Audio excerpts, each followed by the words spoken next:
Today we have with us Mr. Michael Anderson, entrepreneur, artist, business person, and he's going to talk to us today about his story and how he's starting in business and what great things he's doing.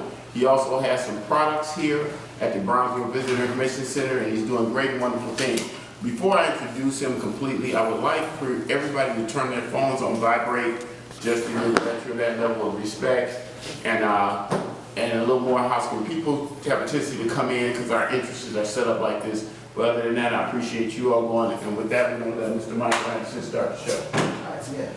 Good afternoon. Good afternoon. Repeat after me. My body is my vehicle. My body is my building. My mind is my engine. My mind is my engine. My passion is my drive. My passion is my drive. Success is my journey. Success is my journey. And my destiny is to win. My destiny is to win. Therefore, I do not participate. Come on. Therefore, I do not participate in any activity that would damage my body, clog my mind, disengage my passion, hinder my success, all to my destination. Good afternoon again. My name is Michael Anderson. I'm also called the Dean of Drive University. Dean stands for Demonstrator, Educator, Activator, and Navigator. Drive University is located on Success Boulevard in the city of London and the state of mind. With that in mind, we're going to go forward. I'm going to give a little bit of background on myself, and I'm going to talk to you about some dynamics that helps us really succeed in life in anything we do, not just in business, but in our personal life and other parts of our life. So I want to really talk to you a little bit about, I want to get a little bit of background. Normally I hand something out to you so you can read it later on. I am an artist by trade. Now, that's my trade, but I'm an educator by heart. And I'm going to give a little explanation on why that I decided to do just educational materials as an artist to inform people of what happened in our community, what's happening around, what happened in history. And I'm going to share everything with you. But I am an artist, been an artist since I was 7 years old. Most artists, you know, they started very young. Okay? And like most artists, I kind of left it behind because when I was younger, people said, you know, get a real job, go to school, get a bill, you know, get a profession. Which was kind of ironic because art is all around me. Those tables, the clothes. They didn't understand that we go back us being ignorant, not understanding that that's an artist to design those things. So there's many type of artists. So you're not limited to one particular area. But I decided to, okay, fine, you know, I'm going to go to school and I'm going to be an architect. I went to St. Modification High School and I was an architecture major. Went to 1 year college there and got very, very bored. And nobody was pushing my family. First in my family to go to college. Nobody was pushing me.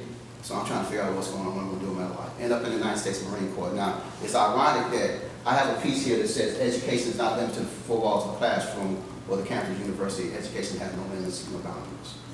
My education, my real education came in the military. And I'll tell you why. It has nothing to do with the traditional thing you think about military. It has to do with the training that I got when I was in the military. That was absolutely universal. It's universal training. It has not just for the military, it's for life. It's a lifestyle. So I went in there and I was an electrical engineer of all things. I took a test and they said, okay, your aptitude said you're going to be an electrical engineer. I'm like, I don't know anything about electricity, but the aptitude test said that. So they put me in the field. And I started teaching while I was in the military. I started doing some different things. They thought that I was a good leader, so I started doing some things in teaching. They didn't have enough electrical engineers to go around. Quite naturally, I think I was the only one in my class, period. So now they said, look, we need you to be able to train somebody to keep stuff going. So we want to keep calling on you. So I taught people basic electricity. So that's my first exposure to really doing a training class with someone. But I want to speed up a little bit. When I got in the military, I decided to, and I'm going to get more detail in that because I believe in keeping it real. And I'm going to give you the really basics of what really happened later on. But I decided to start my own business at 23 years old after I got in the Marine Corps. I went to the Veteran Administration and told them what I wanted to do. I took them my pictures of stuff I was doing, you know, as an artist. And they said, that's real nice. You're very talented and everything. And I expected them, hey man, come on board, give me some money or something like that. And they like, you know, you're very talented. I think you can do well. Just go out there and do business. And I thought they were brushing me off because it was all Caucasian men. That was the best thing they ever told me. I got me some business cards. Started going to meetings similar to this. Matter of fact, I started business really not too far after that. I think, when did they hear Washington come in? 84. 84. Is that right, Sean? I forgot.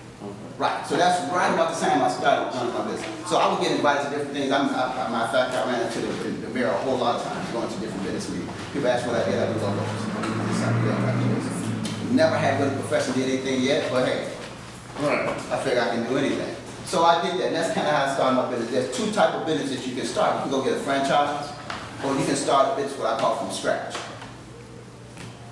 If you got the money to buy a franchise, that's cool. But if you're going to start something from scratch, something you have a passion for, you need sweat equity. You don't sometimes need a lot of money. You have to put into it what you want